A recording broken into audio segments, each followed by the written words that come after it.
3 komandantë. Në historinë islame janë shqu 3 komandantë, ka pas shumë komandantë, po se secili prej tyre e ka pas një qasje të veçantë. Të 3 kanë qenë sinqert, qëllimet i kanë pas të pastërta, të 3 kanë qenë vizionar, po nëse mund të themi vizionar me vizionar dhe me vizionar. Superlativ. Para si përmend emrat e këtyre 3 komandantëve, që po besoj që edhe ndoshta edhe i dini shumica prej juve, i pari nga këta 3 udhëhec apo komandant, ky nuk ka njoft humbje, veç fitore. Ky nuk ka ditë me humb. Kur e ka udhëhequr ushtrin, ka fitu. Mos harroni. Taj ka qenë vetëm fitore, s'ka humbje. I dyti, si ka interesu as pozita, as fama, po vetëm suksesi i misionit. Jemi nisë këtë ekspedit me pas sukses. Nuk jenë me rëndësi më kush i pari, i dyti, i treti, e rëndësishme është grupi. Dhe i treti, ka qenë një udhëhec më i lartë, që qëllimi i tij, vizioni i tij ka qenë që njerëzit me kuptu se fitoria kur muslimanët fitojnë një betejë, nuk vjen prej njerëzve, prej ushtarëve, as prej komandantit mirë, po vjen prej Allahut. Që secili ma vizionar se sa tjetri. Kush janë këta?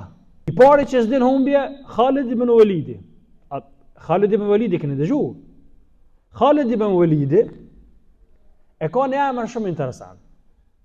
Pejgamberi ka quajtur me emrin Sejfullahil Meslul.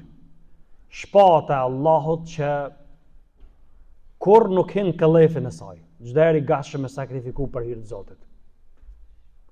Sejfullahil Meslul. Vetëm kalim the, e keni dëgjuar këtë ditë ngushtica e Hormuzit. Aja ngushtica e Hormuzit, Hormuzi ka qenë një komandant persian para Islamit. Khalid ibn Walidi e ka mbytur Hormuzin, komandantin më të fuqishëm të Persisë. Që ky Khalid ibn Walidi që ky nuk ka ditë humbje.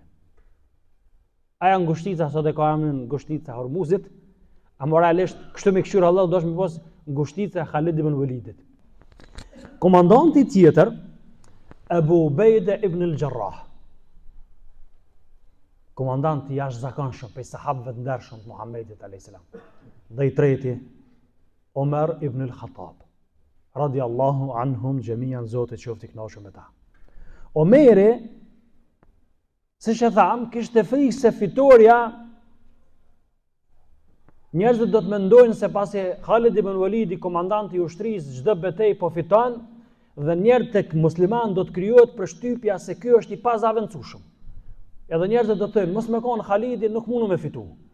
Mos me kon ai s'kan përpara Islamit. Mos me kon ai ka qenë vizionar.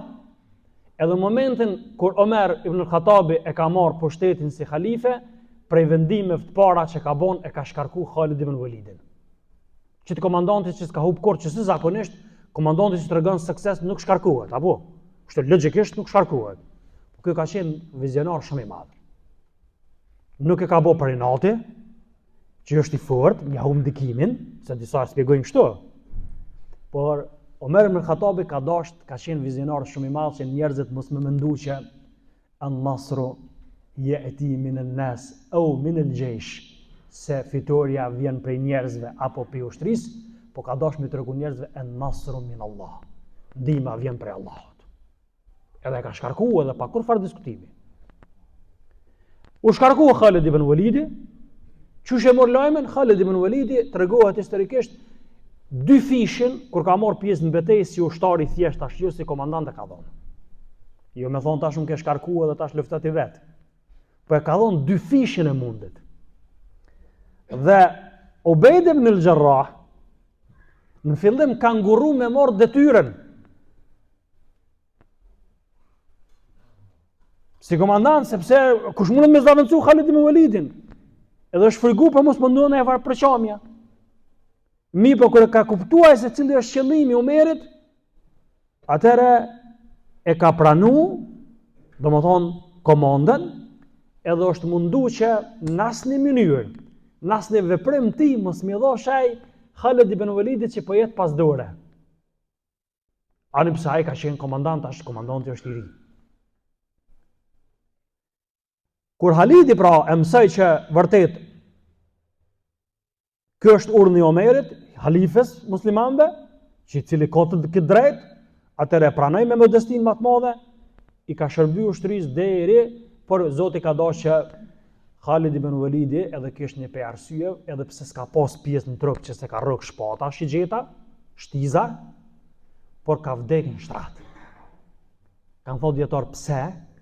Gjithë ky njeri kaq i sinqert që e ka lyp çdo minutë me ra shahid, sepse ka pas epitetin Seifullahil Maslul, shpata e Allahut. E shpata e Allahut nuk bën më poshtë pi tjerëve. Përderisa ja kanë gjitë pejgamberi emrin shpata e Allahut, shpatën e Allahut nuk mundet me thy kërkosh.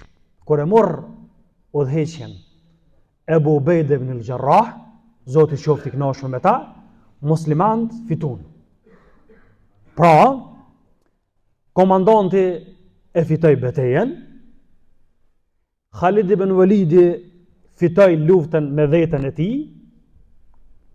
tij, duke treguar për ulësi dhe pajtim me urdhën e halifes, ndërsa udhëheci fitoi besimin e njerëzve dhe qëllimin e drejtë tij.